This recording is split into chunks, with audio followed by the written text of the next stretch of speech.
This world is a madness. Just walking about minding my own business with this scarf on my head to cover my ears because the wind's a bit nippy, and a big man just came up to me and said, "Are you a fighter?" I said, "I'm a lover, not a fighter." And he said, "What's all this about then? The mask?" And I was like, "Yeah, it's cold." And then he said, "You know, the government, it's all bullshit, you know." This man was troubled, right? He was disturbed, his spirit was disturbed. And then he told me that he has served in the armed forces and it all made sense. And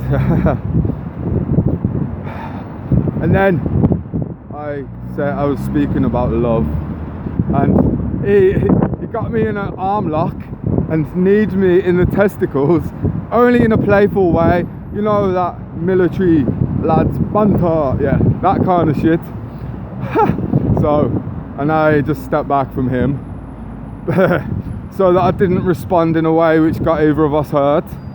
Well, bear in mind, this man's probably, well, he just admitted that he's killed people.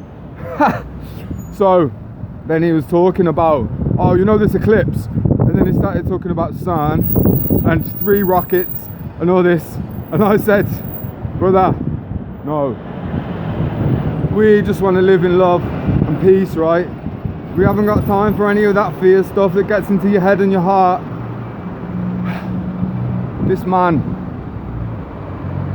was traumatized, right? He literally he told me he had PTSD. It's more like CPTSD, because people that serve in the military go into the military with trauma. Otherwise, no non-traumatized human would willingly sign up to go and serve in the army.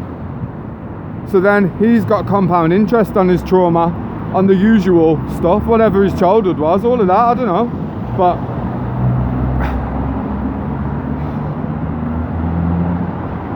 he told me he hates life. He said he used to be a Christian, and then luckily for me, he went a separate way because, well, just casually sidestepping the fact that he casually assaulted me and I ignored it.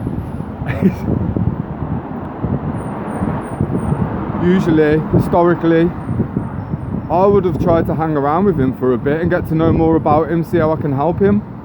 But it's like my life is changing now so that I'm protected from my own stupidity and ignorance.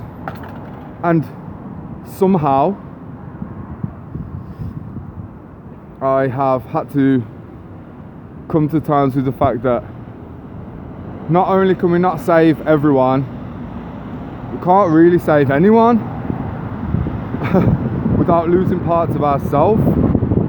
So people that may have known me previously might now see a different creature altogether and maybe accuse me of being cold-hearted or cutthroat, but this is who I'm evolving to be, as in, don't take any nonsense, right?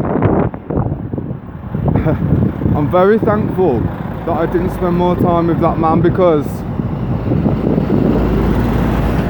if he would have laid another hand on me, well, it doesn't even bear thinking about, but you can see what I'm saying, right? I think I used to really thrive and revel in using the term empath, right? Like, oh, look at me, I've got such a soft heart, I'm so gentle and compassionate, right? But another name for empath is doormat, people pleaser, and truly, the world is fucked because people don't understand the difference between nice and good. Nice is not necessarily good, and good is most definitely not always nice. So all I could do for that man, God rest his soul, even though he's not dead, he's not alive, was bless him verbally and give him a hug, and go my separate ways.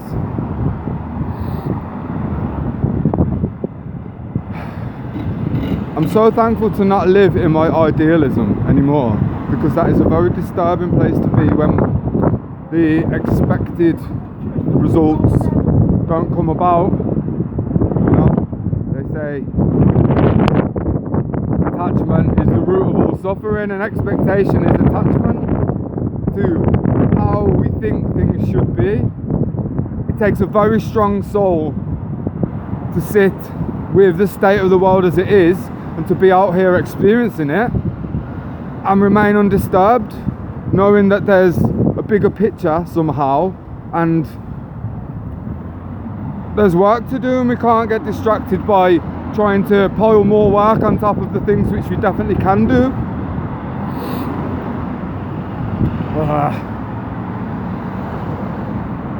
I can see why people want to go and live in the woods with their friends, or hide in the mountains, or whatever. Go and live in a monastery in Thailand for 6 years. I get it. But that's not going to help, is it? There needs to be a complete recalibration.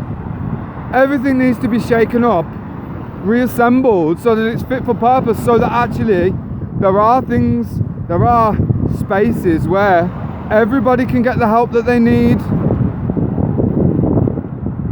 Now, I don't know how long that's going to take, but we can't get sidetracked by that either, because we're here now, and now is the foundation of everything that ever gets built. So, what I'm saying is, fuck!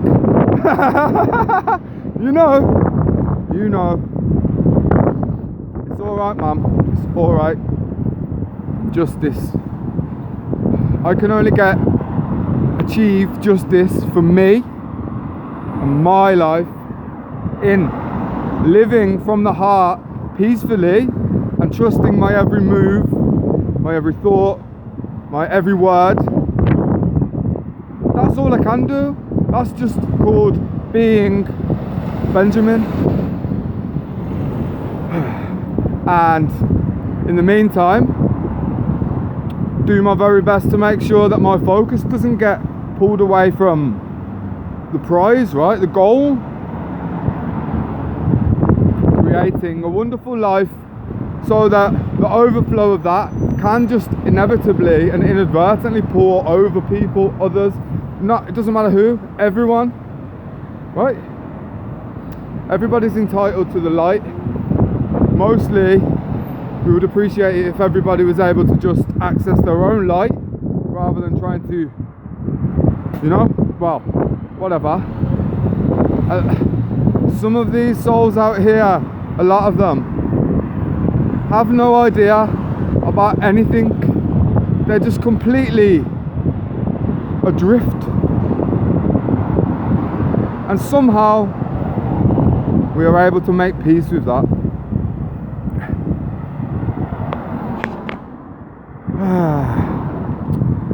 Gently down the stream.